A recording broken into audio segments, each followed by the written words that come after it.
way for generations.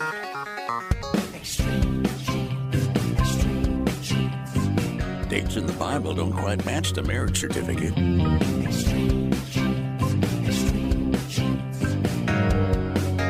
Uh-oh.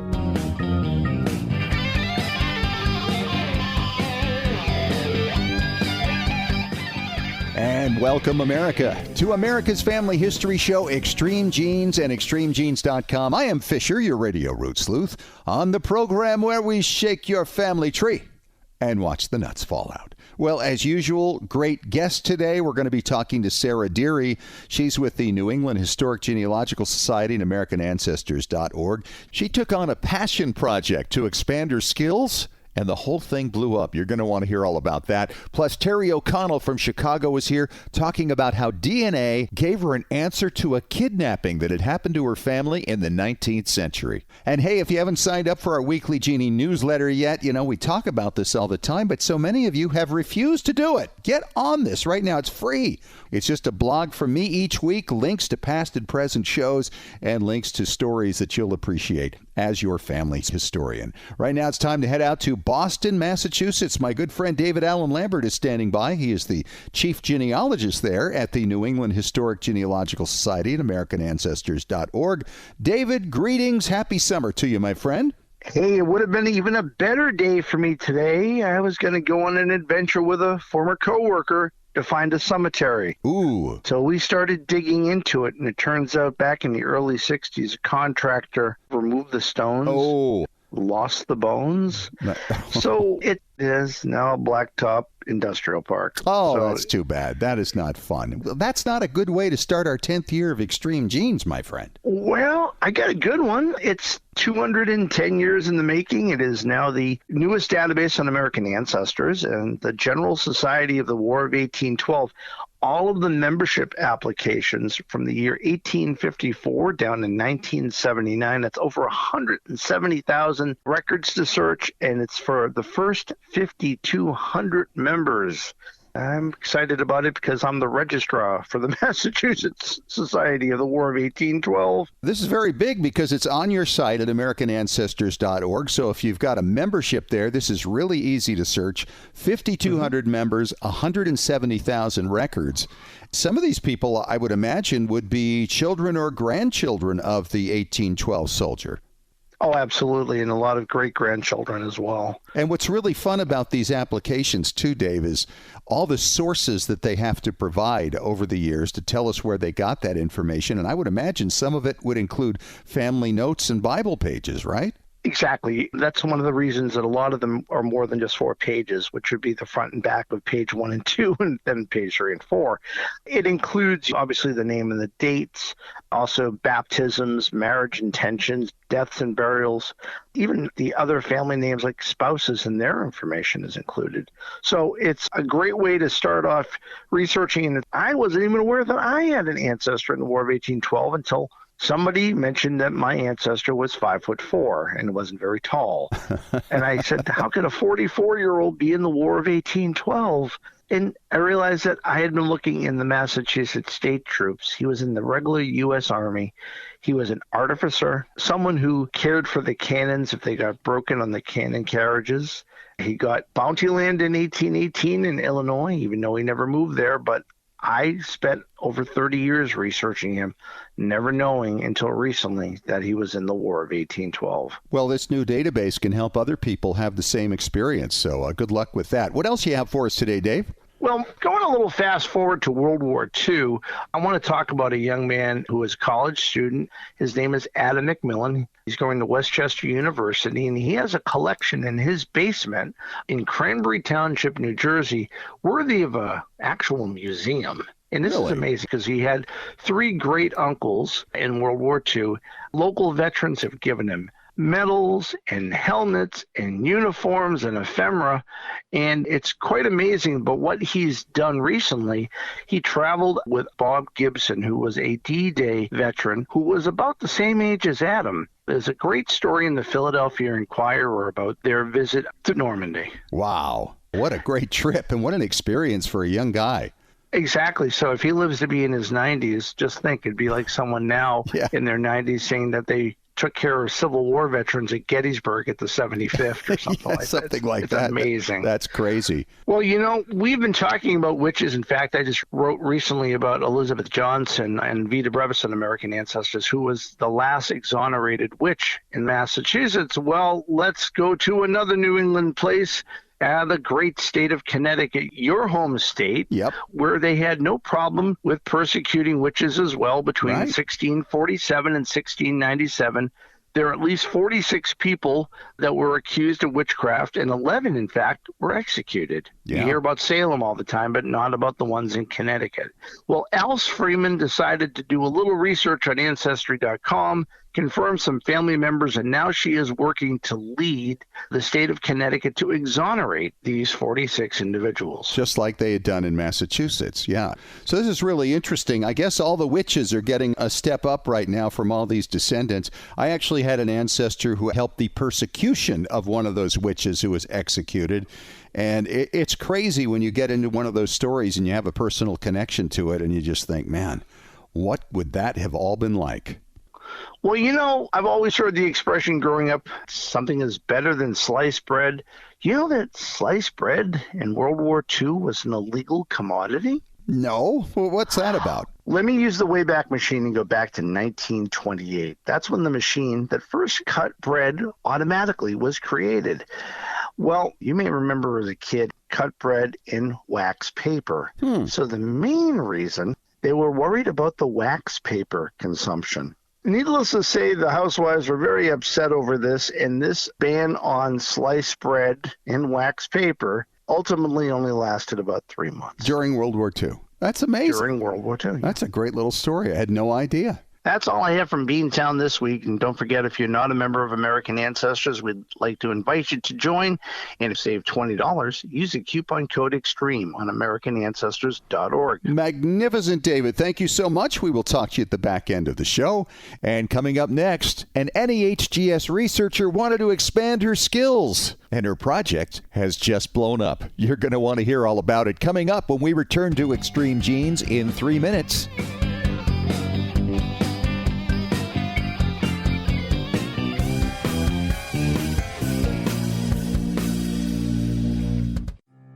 Have you hit a brick wall in your family tree? Are you unsure how to use your DNA test results to resolve a research question? Do you want to travel where your ancestors walked and need to find details before you go? Need help joining a lineage society? Whatever your genealogy research question, the answer is Legacy Tree Genealogist. Legacy Tree Genealogist has been helping clients all over the globe discover their story since 2004. Legacy Tree has carefully selected and trained professionals who specialize in hundreds of countries and languages, as well as probate research and DNA analysis. And when you need experts on the ground in the countries where your ancestors came from, Legacy Tree Genealogists calls upon its global network of on-site researchers who know the local language and how to get their hands on the records you need. Request your free quote today at legacytree.com. That's legacytree.com. Genies, if you haven't done so yet, you've got to check out Ancestry.com's new storytelling creation center, Ancestry Stories. Their story builder allows you to create a story with 6 different slide types, including a title page, a photo display page, including stock pictures they provide, and documents. And you can write a summary. And with those photos, you can add motion, panning left to right or right to left. For now, these stories can only be created on your iPhone, but Android is still to come and can be saved to your ancestors' pages on your trees. You can then access via phone, and in time, it'll appear on your desktop.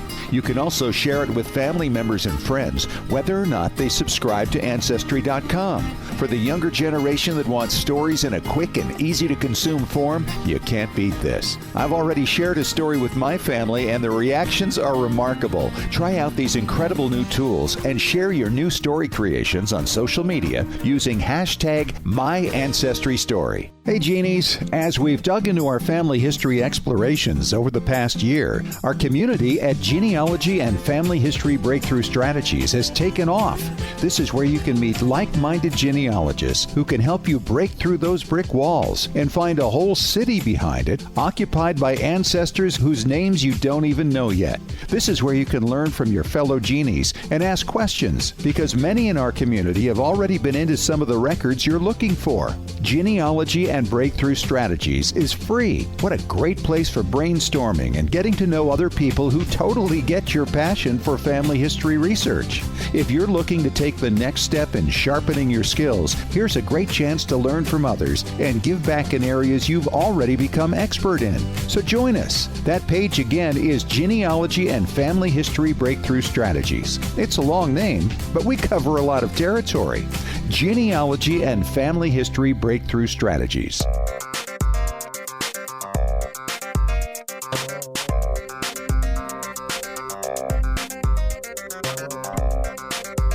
And welcome back to America's Family History Show, Extreme Genes and extremegenes.com. It is Fisher here, your radio root sleuth.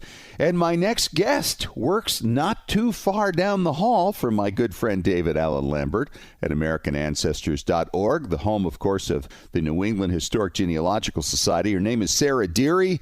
And Sarah is a researcher there and had this crazy idea in her head that she wanted to learn something more about a different kind of research than she was used to. And Sarah, hi, welcome to the show. It's great to have you. Tell us about this. Thank you so much for having me. Yes, I am the Research and Library Services Manager at NEHGS. I've worked there for about 5 years now, and I help manage a team of about 20 researchers at the Society. And this particular project was something that just kind of came to me as I was watching TV. Recently, Ketanji Brown Jackson had taken the oath to become a Supreme Court justice. Her ancestry had never been looked at. She probably knew her grandparents, maybe, but nothing else was out there. So I just wanted to try it to see if I could figure it out. And had you done African American research before? No, so that was probably the main point.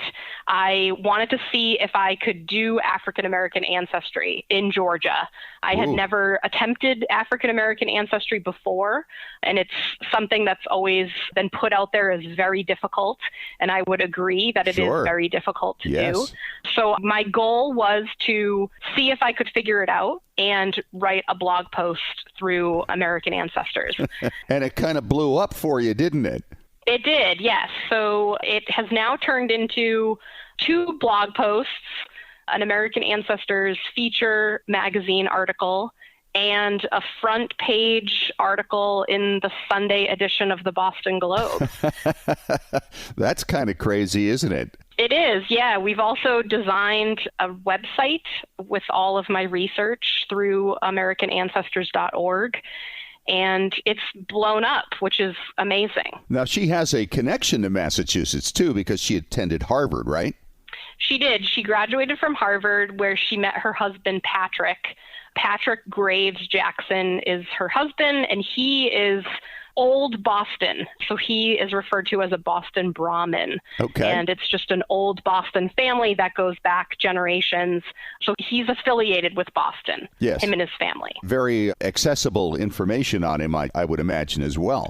Yeah, his family goes back multiple generations, related to very notable historical figures. And that was sort of the juxtaposition of what the article was talking about. Patrick Graves Jackson was very well known ancestry. Ketanji Brown Jackson, not so known at all. Yeah. So you went back to Georgia records. And how far back were you able to take the new Supreme Court justices' lines? So one line on her paternal side, we were able to take back to 1820s, where the family was enslaved on a plantation in Georgia. We were able to trace the enslaver and their family and to see how the enslaved ancestors of Ketanji's family may have come into possession of this family. So we were able to expand most of the lines back to slavery. Yeah, looks and pretty it was just full. a matter of, it was just a matter of trying to connect the enslaved ancestor to an enslaver. And that was the difficult part, was trying to find them in specific genealogical records. The Freedmen's Bureau records were a great resource for us, and we were able to find a work agreement from 1867 that listed the enslaver and the enslaved on this work agreement, and it explained what they were going to do with the land and how these ancestors were going to continue to live there and work. It was very interesting to see that type of record for her family. Yeah, I can only imagine. So what kind of surprises did you find in there? First of all, you're educating yourself, and this starts to expand in both directions, maternal line, paternal line. What did you learn about her ancestors that kind of made you go, wow? There were a lot of things. I think the first thing that was sort of shocking to me was that Georgia did not start civil registration records until 1919. Wow. So anything, so anything before that, birth, marriage, death records, they're just not there. So that was difficult, where we would get back to her grandparents, and to make that jump to her great-grandparents, we tried to look at census records that would show the families together. We noticed that all of her ancestors stay in the same area and they all live around each other, which was great. We were able to kind of categorize the family and trace them from census record to census record, but it was very difficult to find vital records that would list parents or a sibling that might be the informant or something. So that was sort of the first item that was very tricky to understand. And then the second item would be that we had to contact people on the ground. I became friendly with a lot of town clerks and a lot of librarians. I'll bet. And they were lovely to me, and they were willing to help, and they searched records in person. And that really helped me throughout this entire process, was that I was just checking off the boxes of what was available and where I could find it. And if I needed to call Megan in the town clerk office, then I would, and she would help me. So that was sort of another part of the process, was that, yes, I was looking at things online and using all of the available databases, but a large majority of the research had to happen in Georgia. And I physically could not go there, so I had to reach out and make friends with everybody. Oh, absolutely. Well, really we're talking about, as we always do, the fun of research is you're trying to find puzzle pieces. I don't think the reward center of the brain is stimulated any differently than when you're putting together a jigsaw puzzle, except in this case, you start in the center and you move out and there are no edges, right? It just keeps going and going until you're stuck. And you've really taken this a long, long way. Which puzzle piece would you say was your big aha moment? Oh, boy. Katanji has common surnames in her family. Mm-hmm. She has Brown, Anderson, Ross, and Green. Those are common names, and all of her ancestors lived in Georgia. They all stayed in the same few counties in Georgia. But I think the aha moment was when we were able to expand a few of her lines back to an enslaver. And we were able to see the ancestors' names on records. Sure. And we were able to see an X above their name that showed their mark on a document. Mm-hmm.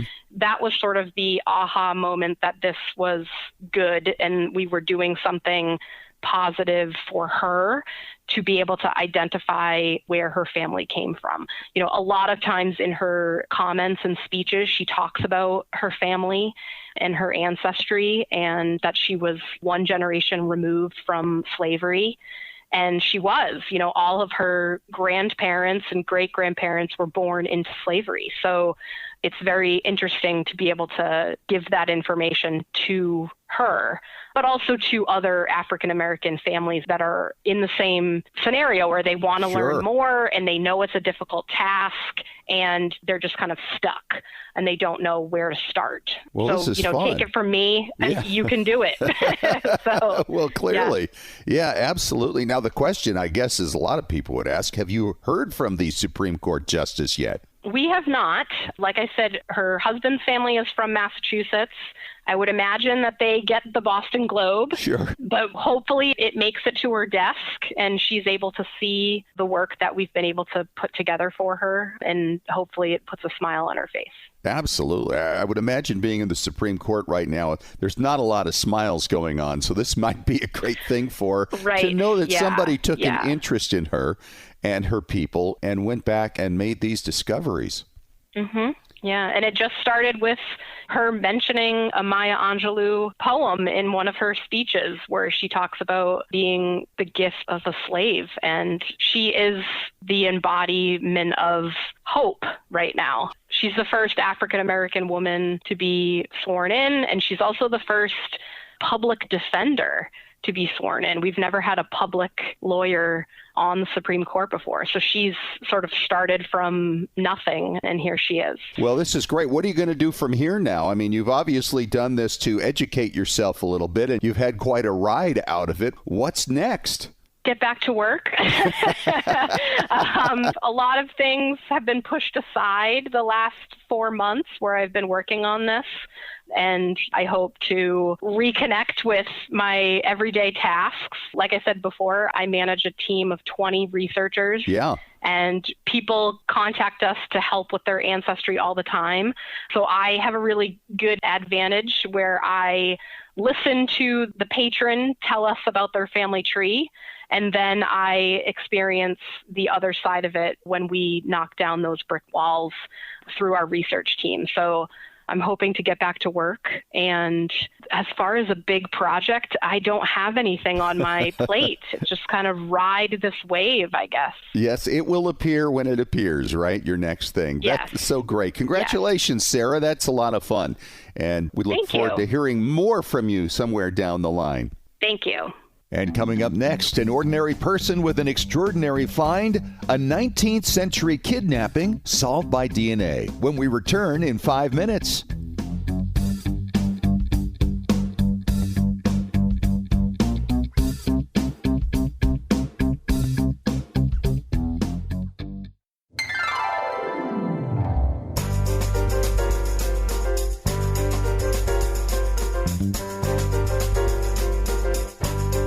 One of the crazier stories I've heard in a while came to my attention through a woman in Chicago. Her name is Terry O'Connell, 21 years a genie. And Terry, welcome to Extreme Genes. I'm really excited to share this story with everybody because it's incredible. At what point in your research did you discover that you had a kidnapping in your family? I've probably known most of my genealogical time. It was a story my grandmother and her sisters always talked about. They always wondered what happened to Harry, who was their mother's brother. And Harry was how old when he was kidnapped? He was an infant. This was in the late 1890s. He was born roughly between 1895 and 1898 in Ohio. So after Harry was born, his mother, Susie, had to go into the hospital. There's many different stories as to why she went in the hospital, but she went into the hospital. And her husband, John, was bringing Harry back and forth to the hospital to nurse daily. In doing so, he couldn't work, so he couldn't provide for his family. So he went next door to Susie's best friend, who had just lost a baby, and asked her if she would care for the baby and if she would wet nurse for the baby, and she agreed. Every day, he would wake up in the morning, he would go over and check on the baby and make sure that this woman had everything she needed, and he would go to work and, go about his day. And every day, everything was fine. On the day Susie was due to come home from the hospital, he got up, he went to go check on the baby, and the house was empty. Oh, my gosh. So this has been a mystery for now 120 years or so, and along comes our good friend DNA. Right. So this past March, I have a cousin, Tim, who lives in Tennessee, and he descends from this family as well. And he found something rather odd in his DNA. Okay. He found this match. And this match had all these Norwegian names except for one. And it happened to be Hilton, which was Harry's last name. Oh, wow. Okay, so the match had other people who had Hilton on their tree, and that's how he was able to figure out that this might be the connection you were looking for all these years. Well, when he found it, he was very adamant. I really don't think it has to do with the missing baby, because he sent me an email, and he's like, go in your DNA matches, look for this gentleman, John, and take a look at his tree and come back and tell me what you think. And I emailed him back, and I'm like, oh, my gosh, the missing baby. And he's like, no, I don't think it's him. And I was so excited, but it was March, and March is my big time because I focus on Irish research. So I really didn't have time to play with DNA. And we went back and forth through emails, and Tim was a trooper all month, kept going in, looking for records, trying to find things, and every once in a while he would email me a little update. Well, just after St. Patrick's Day passed, I got another email from him, and it said, hey, I'm back to thinking we're on to the missing baby here. And I'm like, oh, my gosh, that's cool. Keep me updated. I'm still really busy. He was like, okay, that's cool. So about a week or so passed. I happened to have gotten sick from being overworked through March. I was sitting on my couch, and I was like, let me go take a look at all this DNA stuff and see what I can find. Because, obviously, I'm intrigued. We have this 120-year-old kidnapped case. Everybody wants to know what happened before Harry, and it's unfolding in front of us. Sure. So I pulled up my tree, and I went and I looked at this gentleman, John, who is now our genetic cousin, and we're just trying to fit him in. Like, really, where does What he is fit the into relationship this for line? John? Have you figured that out, or what is it predicted by ancestry? I want to say John might be like a second cousin. Okay. With the removed That would be about right, I mean, for that time period, especially if you're sharing great-grandparents. Right. So I looked at John's tree, and I thought, okay, so I know that we're matching on this line. Obviously, it's going to be the Hilton DNA because that's the only other name in John's tree that's going to connect to my tree. Sure. It's going to connect to Tim's tree as well. Now, here's the interesting part. So John and I share the Hilton DNA, and we're sharing this Garlinger DNA. But Tim, the cousin who found all this, only shares the Hilton DNA, though he also descends from that Garlinger line as well. Well, you're not sharing it. That's all it means, is you didn't inherit the same DNA. Right, exactly. So, without the two of us, we wouldn't have been able to put it together. Yeah. So now have you been in touch with John, and have you figured out who Harry was, what the new name was? So we have emailed with John back and forth, Tim and myself. So this is what we know of Harry's life. Harry moved to Iowa. The woman that he puts down as his next of kin, we are assuming is the woman that took him. And the name isn't the same, but it was close. Sure. He never changed his name. He went by Harry Hilton. He went by Harry Hilton the whole time? How did he even know his name? They must have told him, obviously. So that's what we were like, okay, this makes absolutely no sense. Who kidnaps a child and doesn't change his name? Yeah, that is... Especially at a baby. Who does kidnap it? So did you find them in the census records? What is that showing? So there's been a couple records that Tim has found. He's been on that search, and he's found some military stuff like draft cards. I don't think he's found them in the census yet. The only thing that we can figure out is that because this woman who took him was best friends with Susie, and according to family stories, the only thing that comforted her about Harry being gone was that she knew that he would be loved. Mm-hmm. Yes. So on the flip side, my thought process is that she really loved Susie so much, but she also just loved this baby, and after losing her own, couldn't give up another. Of course. That she probably just told him that maybe his parents died, and she promised to take care of them. Oh, that makes sense. Yeah. Oh, your parents died. I've taken care of you, and your real name is this. Okay. Yes. It's the only thing that makes sense to me. Yeah, that does make sense. That would fit very nicely. But to find him in the family grouping on in the 1900 census, the 1910 census, before he's an adult, I mean, that would be really interesting to see, wouldn't it?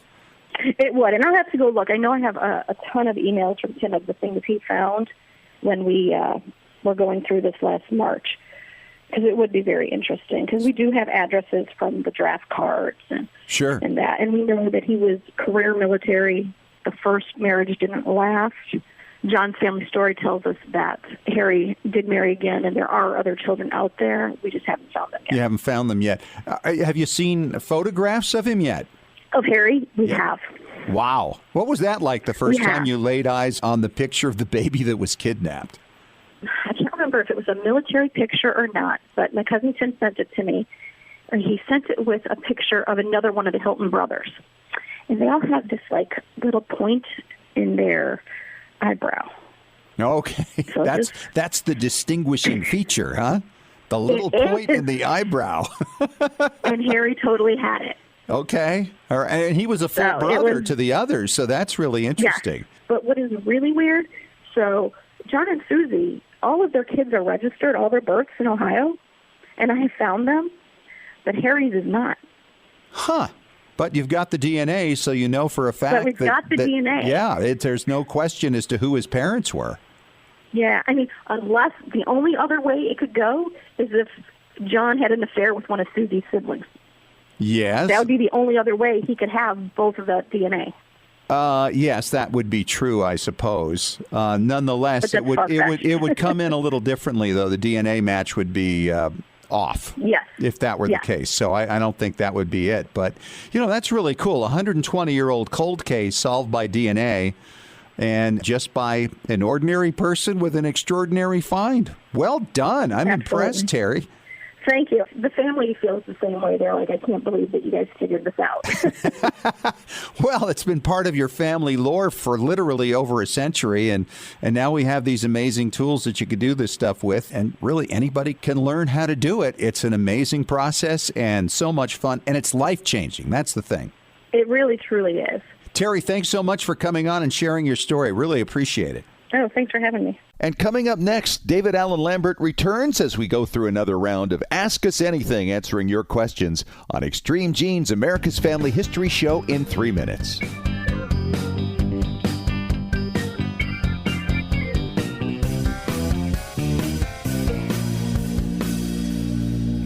Hey Genies, Ancestry now has an exclusive partnership with PhotoMine, the leader in photo scanning and archiving.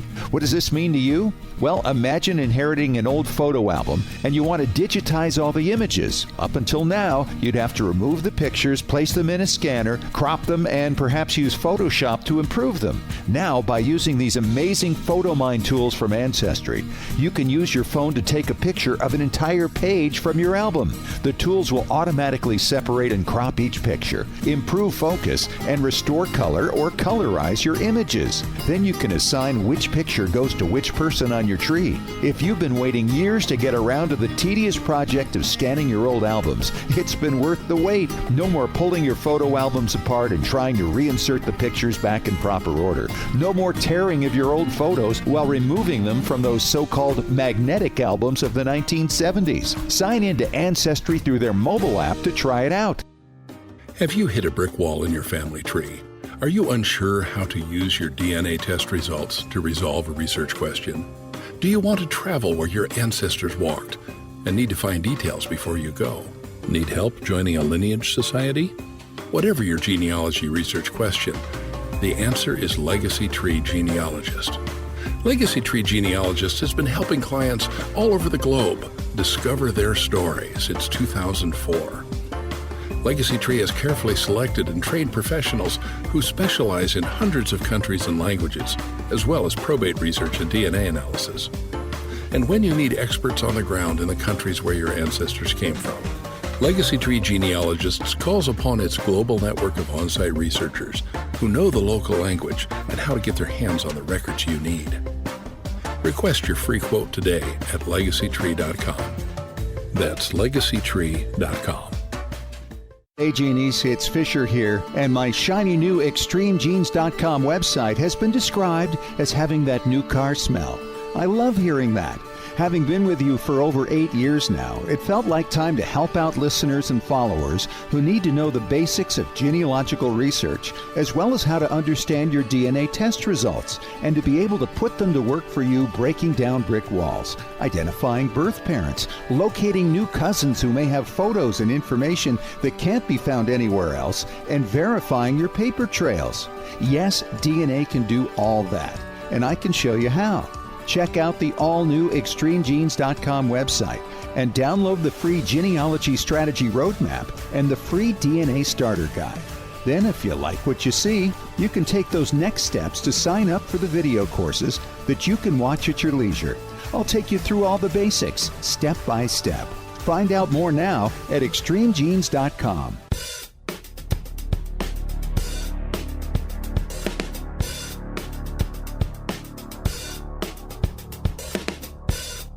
All right, back on the job here at Extreme Genes, America's Family History Show, and extremegenes.com. Fisher, here your Radio Roots Sleuth with David Allen Lambert from the New England Historic Genealogical Society and AmericanAncestors.org. Dave, our first question today comes from Randall in Darien, Connecticut. And he writes, Fisher and Dave, I have a clipping of a death notice of my great-grandfather that was in an envelope, but that was it. He lived in a small town, and I was surprised there wasn't anything more. Any suggestions? Yeah. Well, first off, there may have been more things in that envelope, but did one of your cousins get to it before you? Yeah. Small towns usually, at least long ago, had very extensive obituaries. But it's not just a death notice, which could occur when the paper was going to press. Your ancestor may have died, and they'll probably follow it up with a longer obituary the next week. Right. Who knows what they did with that? Did it go in the family Bible? Did it just happen to get lost? Did they not buy the paper that week? I mean, for whatever reason, that could be one of them. But there's also other parts of the person's last days that you would find in the paper. Now, first off, if the person had taken ill or was killed in an accident, you may find something in the newspaper about the accident or their illness before the obituary or death notice is even recorded. Sure. Then, of course, you have the death notice. Like I said before, could be when somebody is quickly getting notice out to family and friends or the community that someone had died and there's going to be a funeral shortly.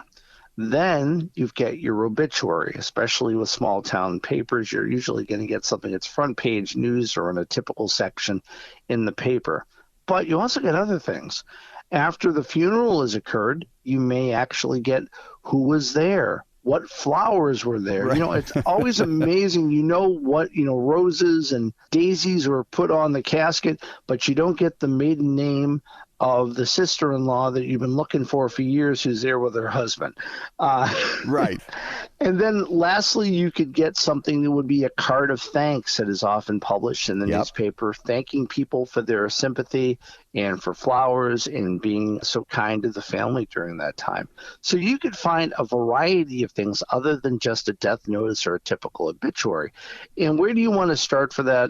You want to start looking online. No better place with over 770 million pages already indexed and imaged, newspapers.com by Ancestry. I mean, this is a great ad for that. And it really is, but it's a great database. No question. And there are other places as well that have different papers that may be from the same town. You can also find it online for free at chroniclingamerica.loc.gov. And, when you consider how many places now are putting out images of newspapers, I know, for instance, in Utah, they have done a great job digitizing theirs, and it's available through the state of Utah. So that's free online for you to find obituaries and all kinds of colorful material there as well. Here's the other thing, too, and that is if you aren't able to find those things through the usual databases online, some of these things have not yet been digitized or indexed. So you can go to a local archive and grab the microfilm and start going through that, and you can find many things that way. Or even get the old newspaper morgue books, which are the large bound editions of the newspapers. Unfortunately, newspapers after the 1890s to the 1930s are on wood pulp. Yeah. And sometimes when you turn those pages, you get multiple copies in your hand because it just disintegrates. So maybe you need to wait for it to be digitized, but you may be able to work with an archivist locally so you can find what you need. Yeah. So there's so many different places that you can go to find these newspaper things.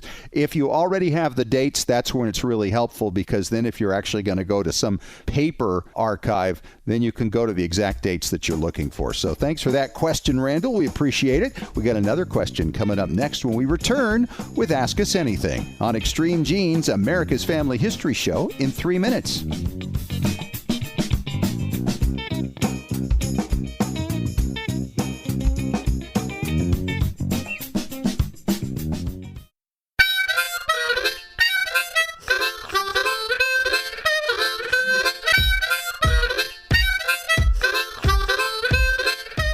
All right, back at it on Extreme Genes, America's Family History Show, and extremegenes.com. We're doing Ask Us Anything. I'm Fish, that's Dave.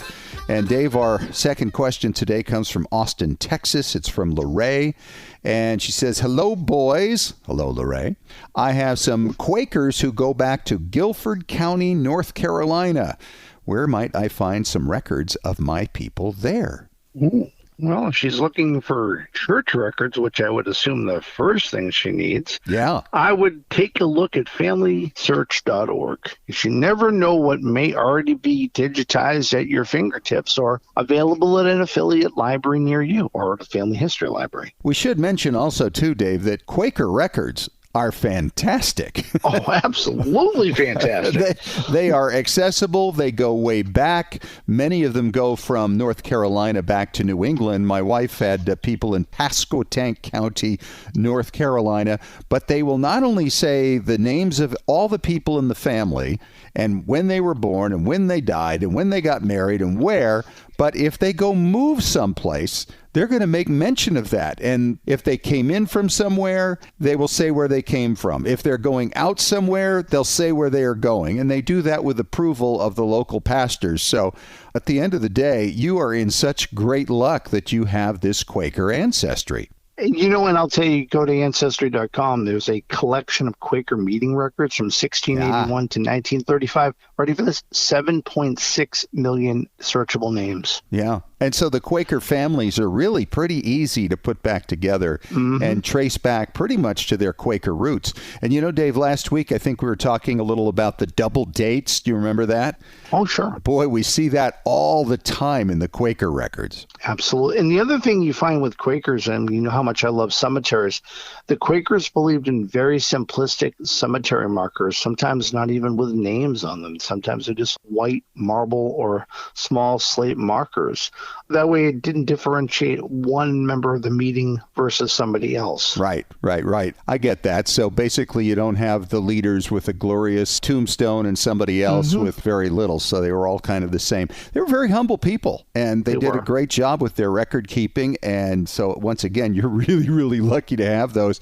I think I've taken my wife's side back at least 4 to 5 generations from North Carolina back to the beginning and the roots in New England when they came over from there. And then back to England, too. The English did a pretty good job with the Quakers. Oh, yeah. The nonconformist English records dealing with Quakers go back into the 16th century. I have Quakers from New Hampshire, and a couple of them I can trace back into England. It's amazing. Yeah, and there are a lot of letters that survived. For instance, people would be on missions over there for the Quaker faith. So there were some very well-known people and descriptions of persecution and things they went through over there and successes they had. I'm just absolutely continually amazed by the history that you can find with Quaker ancestors. Very true. And I'll tell you, talk about persecution within the faith itself. If you got in trouble within the Quaker meeting, that page is very lengthy with lots of detail, especially if you're drummed out of the meeting, or even better yet, if you arrive to a meeting from another place, you may find out where they came from before they settled in the town that you've taken for granted that they've always been at. Yep, there's so much stuff to be found there. So get on it, and good luck with that, Lorraine, and thank you for the question. Of course, we'll do more of this next week on Ask Us Anything. Dave, thanks so much for joining us. We'll see you then. All right, my friend. Until then. Well, I think that covers us for this week. Thanks to Sarah Deary from the New England Historic Genealogical Society for coming on and talking about her amazing discoveries concerning the background of Supreme Court Justice Ketanji Brown Jackson. Also to Terry O'Connell of Chicago, talking about how DNA solved the mystery of the kidnapped baby that's been in her family since the late 19th century. Unbelievable. If you missed any of it, of course, catch the podcast. All you have to do is say, Alexa, play Extreme Genes, and we're right there. Hey, we'll talk to you next week. And remember, as far as everyone knows, we're a nice, normal family.